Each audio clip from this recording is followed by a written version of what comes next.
오늘 본문에 기록된 기도는 예수님께서 십자가 고난을 준비하실 때에 겟세마네 동산과 가까운 지역에서 하나님께 드린 대제사장의 기도라고 불려지는 중보기도입니다.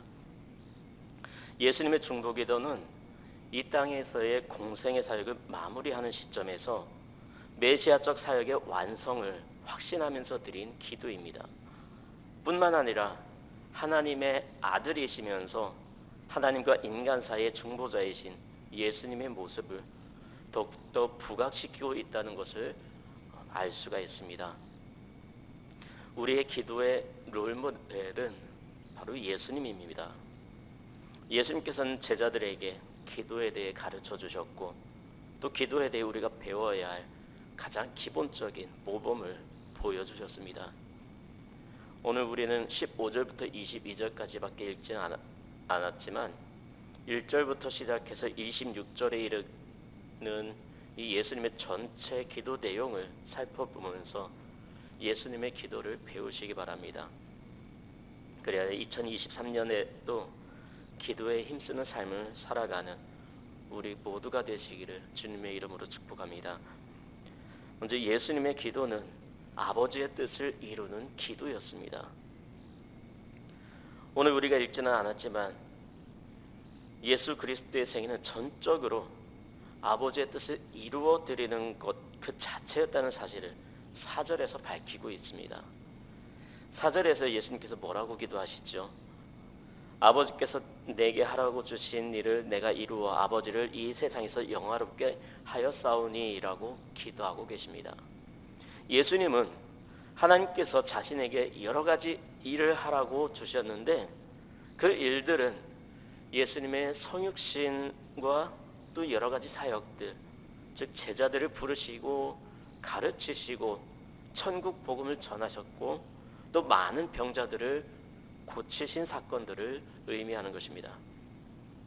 그리고 십자가 고난과 죽음에 이르기까지 어느 하나라도 예수님 스스로의 뜻에 좌우되거나 결정된 것이 아니며 이미 오래전부터 정해놓으신 하나님의 뜻에 의한 것이었습니다. 이러한 예수님의 태도를 우리는 배워야 합니다. 여기서 하나님의 뜻이란 하나님의 계획과 의도를 말하는 것입니다. 예수님은 어느 하나라도 자신의 뜻대로 일하지 않으셨습니다. 하나님의 계획과 뜻대로 모든 사역들을 감당하셨지요. 이것은 하나님의 주권을 인정하는 기도입니다. 하나님의 주권은 예수 그리스도조차도 하나님의 아들로서 하나님께 속해 있으며 그분의 보내심을 받아 이 땅에 오셨다는 사실에서 확실하게 드러나 있습니다. 그리하여 예수님께서는 하나님께서 주신 능력과 계명 그리고 구속사역의 범위 내에서만 활동을 하셨죠. 다시 말하면 그리스도의 지상사역은 철저히 주권자 되시는 하나님의 뜻을 따르고 실천하는 데 집중이 되었다는 것입니다. 그러므로 예수님께서는 직접 찾아가서 전도하시고 병을 고치신 것도 궁극적으로는 하나님께서 자신에게 위탁하신 일을 따랐다고 겸손하게 고백을 하실 수가 있었던 것입니다. 종교개혁자들의 슬로건 중에 하나는 오직 하나님께 영광을이었습니다. 중세 가톨릭 교회가 전통과 성직자의 권위와 주권을 내세워서 하나님의 주권을 훼손한 것에 대한 정당한 반발이었던 것이죠. 기독교의 핵심 교리 중 하나는 하나님의 주권을 모든 영역에서 인정하고 그것에 마땅히 인간이 복종해야 한다는 가르침입니다. 이에 대해 로마서 11장 36절에서는 이는 만물이 주에게서 나오고 주로 말미암고 주에게로 돌아감이라 라고 했습니다. 오늘날에는 사회의 각 부분의 권위가 와해되고 있죠. 무너지고 있습니다.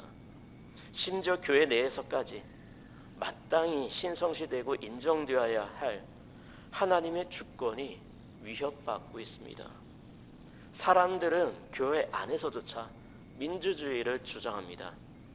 여러분, 분명히 말씀드리지만 교회는 민주주의가 아닙니다. 교회는 신본주의입니다. 하나님의 뜻대로 교회가 움직여야 한다는 것입니다. 교회가 하나님의 뜻대로 움직여지기 위해서는 하나님의 주권을 먼저 인정해야 합니다. 그러므로 오늘 예수님의 중보기도는 하나님의 주권을 특별히 강조하고 인정했다는 사실에서 많은 것을 생각하게 합니다. 예수님은 하나님의 뜻을 이루기 위해 기도하셨고 철저히 하나님의 뜻대로 일하셨습니다. 하나님의 뜻은 우리에게 있어서 언제든지 최우선순위가 되어야 합니다. 이러한 하나님의 뜻과 관련해서 우리 사람들이 잘못을 범할 때가 있는데, 하나는 무슨 일을 결정하고 추진할 때에 하나님의 뜻을 묻거나 확인하지 않는 것이고, 또 하나는 하나님의 뜻임을 알면서도 현실적인 요구에 밀려서 하나님의 뜻을 외면하는 것입니다. 이 둘은 우리가 철저하게 버려야 할 실패하는 삶으로 가는 지름길입니다. 여러분, 이스라엘의 초대 왕인 사울이 망하게 된 원인이 무엇입니까? 하나님의 뜻에 불순종했기 때문입니다. 사울 왕은 하나님의 말씀보다 현실적인 요구에 더 무게를 두었고, 이것이 그의 인생을 비극으로 몰아넣은 것입니다. 복음서의 수많은 예수님의 기도 사역의 핵심이 무엇입니까? 바로 아버지의 뜻을 알고 아버지의 뜻을 이루는 것이었습니다. 기도가 변하지 않는 한 우리의 신앙은 절대로 성장하지 않습니다. 그러므로 우리는 하나님의 뜻을 이루기 위한 기도를 해야 하고, 하나님께서 우리에게 무엇이든지 명하셨다면 이것은 선택의 요구가 아니라 순종만이 요구되는 것임을 기억하시기 바랍니다. 하나님의 뜻을 온전히 쫓는 것은 수많은 사람들이 인정하고 지지하는 놀라운 가시적인 업적보다 훨씬 더 귀하고 존귀한 것입니다. 이제 하늘의 것, 아버지의 뜻을 위해 기도해야 합니다. 하늘에서 아버지의 뜻이 이루어진 것처럼 이 땅에서 나와 나의 가정, 산업을 통해 이루어지기를 원합니다. 이것이 예수님의 기도였습니다. 두 번째로 예수님의 기도는 세상을 변화시키는 기도였습니다. 예수님의 두 번째 기도의 내용은 제자들이 장차 복음 전파자로서 사명을 감당할 때에 필연적으로 받게 될 세상의 핍박을 능히 이기고 아버지의 뜻을 이룰 수 있게 해달라는 것이었습니다.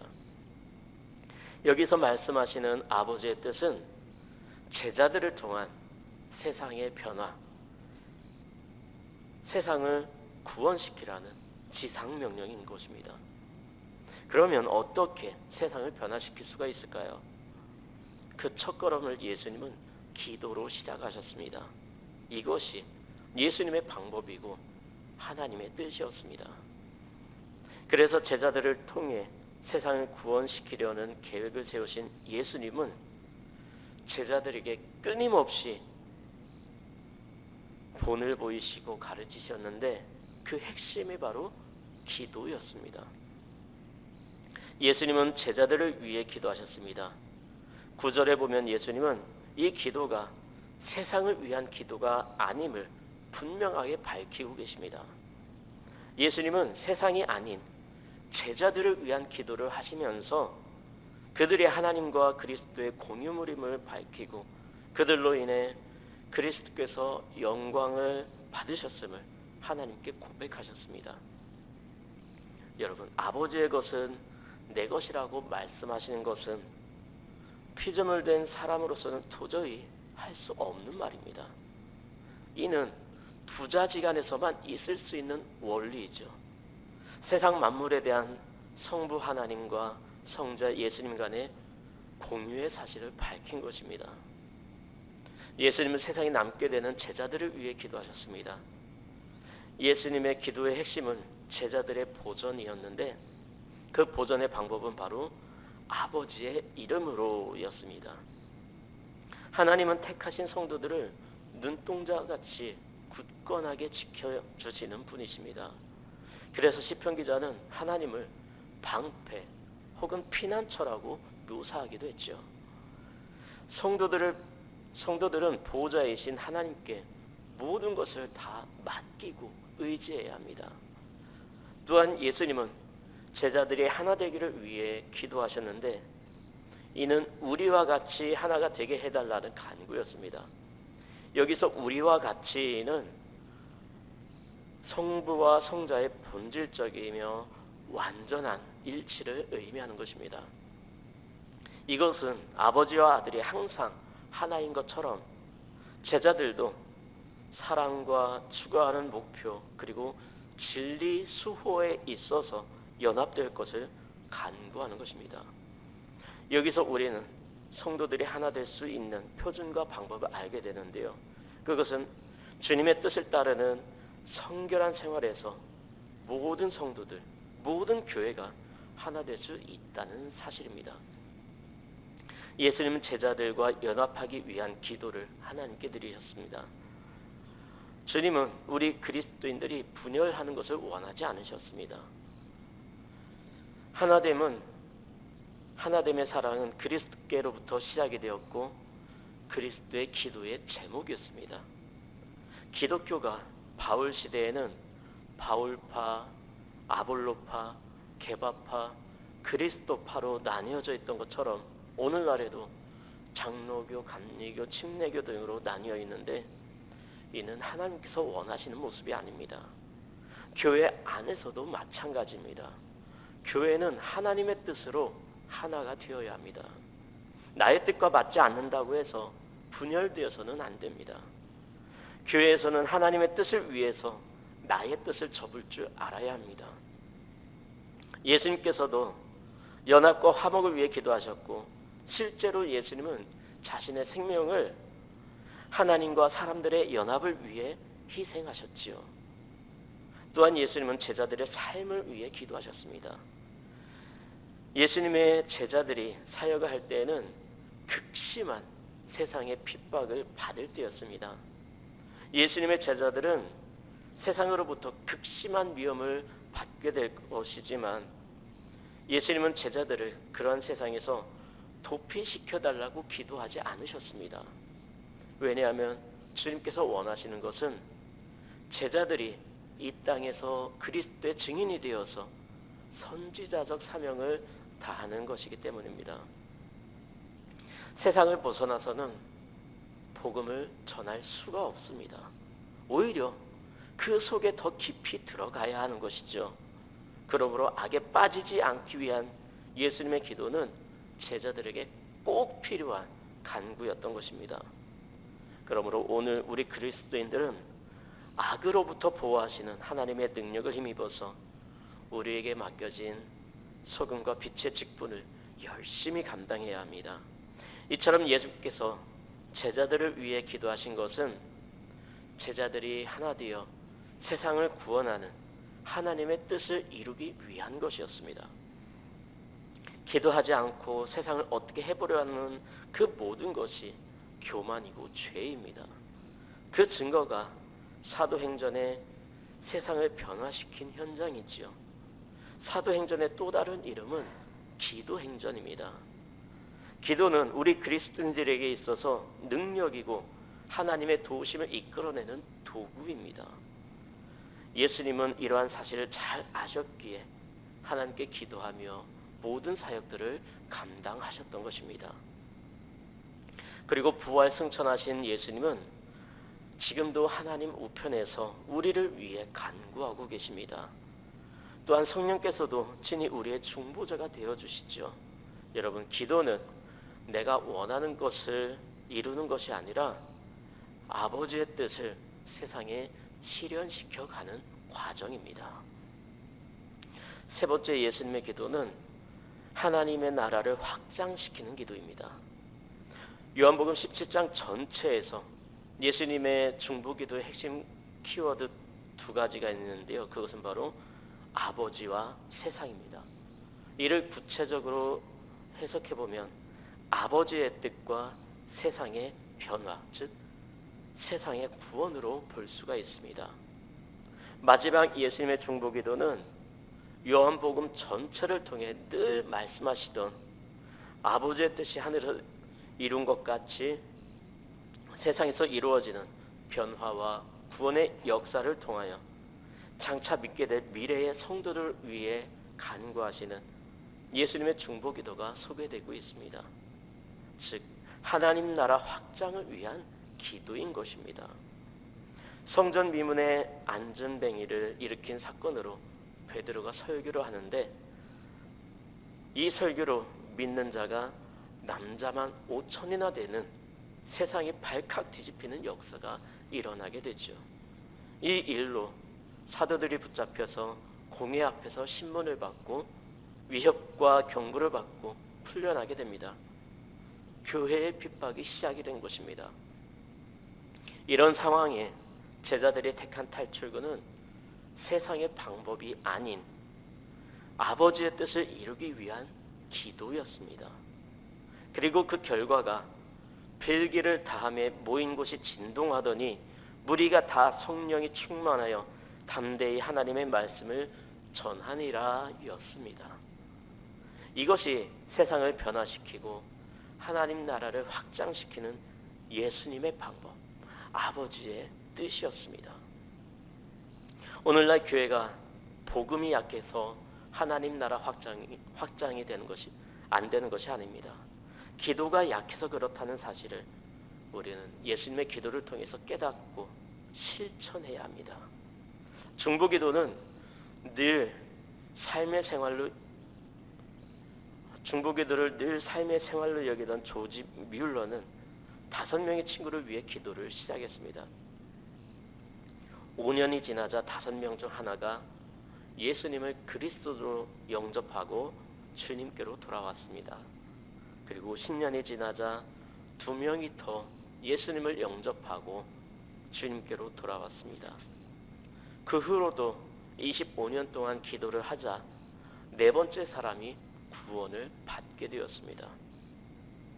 하지만 마지막 남은 한 친구는 아무리 기도해도 변화되지 않고 도무지 예수님을 영접할 기미가 보이지 않았습니다.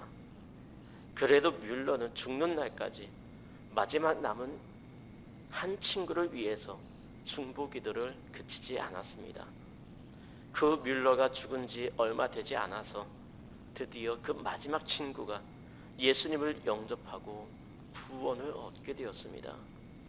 뮬러는 그 친구를 위해서 무려 50년 동안 기도를 아끼지 않았습니다. 비록 그가 살아있는 동안에는 아무런 결과가 없는 것처럼 보여졌지만 뮬러의 중보기도는 계속해서 역사함으로 그 친구가 마침내 예수님을 구주로 영접하게 된 것입니다. 비록 중보기도가 별 효력이 없는 것처럼 보인다고 할지라도 그리스도인들은 중보기도를 소홀히 해서는 안 됩니다. 왜냐하면 예수님께서는 지상사역을 마치시면서 공생의 기간 내내 함께했던 제자들을 위해서 기도하셨을 뿐만이 아니라 그 제자들을 통해서 믿게 될 미래의 성도들, 곧 오늘날의 그리스도인들을 위해서도 중보기도를 하셨기 때문이죠. 예수님께서는 생일을 마감하시는 순간에 미래의 성도들을 위해서 하나됨에 대해서 기도하셨습니다. 예수님께서 자신이 하나님과 하나된 것 같이 제자들의 복음 선포를 통해서 믿게 될 그리스도인들도 사랑 안에서 하나님은 물론 자신과 더불어 하나가 되기를 기도하셨습니다. 예수님의 중보기도는 오늘날에도 끊임없이 많은 그리스도인들 사이에 역사하고 있으며 그 은혜로 말미암아 수많은 그리스도인들이 하나님과 그리스도를 영접하여 하나됨을 경험하고 그리스도를 주로 모시는 삶을 살아가고 있습니다. 더욱이 예수님께서는 지금도 자신을 온전히 영접하도록 마음의 문을 두드리는 중보기도를 계속하고 계십니다. 사도 요한은 예수님의 계시를 따라 소아시아 7교회에 편지를 보냈는데 그중 하나가 라오디게아 교회이지요. 교회의 머리 대신 예수님께서는 라오디게아 교회 성도들에게 볼지어다 내가 문 밖에 서서 두드리노니 누구든지 내 음성을 듣고 문을 열면 내가 그에게로 들어가 그로 더불어 먹고 그는 나로 더불어 먹으리라고 말씀하셨습니다. 이처럼 마음 문 밖에 서서 두드리는 것 또한 예수님의 중보기도입니다. 우리 인간들이 마음의 문을 열고 예수님을 온전히 영접하여서 하나님과 예수님 자신이 하나됨 같이 우리 인간들이 하나님과 하나 되게 하기 위해서 주님께서는 지금도 수많은 사람들의 마음의 문을 안타깝게 두드리고 계십니다. 먼저 마음의 문을 열고 예수 그리스도를 영접하고 그와 더불어 먹고 마시는 우리 그리스도인들은 사무엘이 이스라엘 백성들을 향해서 나는 너희를 위하여 기도하기를 쉬는 죄를 여호와 앞에 결단코 범하지 아니하고 선하고 의로운 길을 너희에게 가르칠 것이라고 한 말을 잊어서는 안 됩니다. 때를 얻든지 못 얻든지 다른 사람들을 위해서 중보기도를 하는 것은 예수님께서 우리에게 보이신 본이고 그리스도인들이 지켜나가야 할 신앙의 도리인 것입니다. 이제 말씀을 정리합니다. 우리는 언제든지 내가 주님을 위해서 무엇을 해야겠다고 할 것이 아니라 주님께서 나에게 원하시는 것이 무엇인지에 관심을 가져야 합니다. 열심히 다름질하고서도 실패하는 대다수의 사람들이 안고 있는 문제점은 결국 자신의 생각으로 무엇을 하려고 하는 것입니다. 우리 모두는 하나님께서 선택하신 사람들입니다. 우리가 하나님을 선택한 것이 아닙니다. 하나님은 우리가 이 세상에서 힘써야 할 일이 무엇인가를 분명히 알게 하셨고 또한 그것을 행하는 데에 필요한 능력을 공급해 주십니다. 이러한 사실을 우리는 우리를 위해 하나님께 부탁하시며 기도하시는 예수님의 기도를 통해 알 수가 있습니다. 우리는 이 세상에서 매우 중요한 역할을 부여받았죠. 그것은 바로 세상의 많은 사람들에게 하나님을 알게 하는 것입니다. 그것은 사람들이 하나님을 객관적으로 알게 하는 것뿐만이 아니라 인격적으로 하나님을 알고 신뢰하도록 이끄는 것이 우리가 해야 할 일인 것입니다. 그러므로 사명감을 가지고 세상 사람들에게 하나님을 전해야 하는 것입니다. 오늘 본문은 그러한 사실을 기록하고 있는 것입니다. 그러므로 예수님과 같이 더욱 기도하며 우리에게 맡겨주신 소금과 빛의 역할을 온전히 감당하여서 많은 사람들을 하나님과 연합하도록 이끄는 일에 쓰임 받을 수 있는 우리 모두가 되시기를 바랍니다. 예수님께서 우리를 위해 기도하신 것이 바로 이러한 우리 인간들에게 맡겨주신 사명을 위한 것이었습니다. 그러므로 2023년 한 해에는 겸손히 하나님의 뜻을 구하는 기도를 하며 많은 사람들을 하나님께로 인도하기 위해 구체적으로 중보기도할 명단을 기록하시기 바랍니다. 그리고 그들을 위해 기도하시기 바랍니다. 그리고 구체적으로 시간을 정해서 그들에게 주님을 전하는 삶을 실천하시기 바랍니다. 이와 같은 삶을 통해 세상을 변화시키는 일에 쓰임받는 저와 여러분의 삶이 되시기 바랍니다.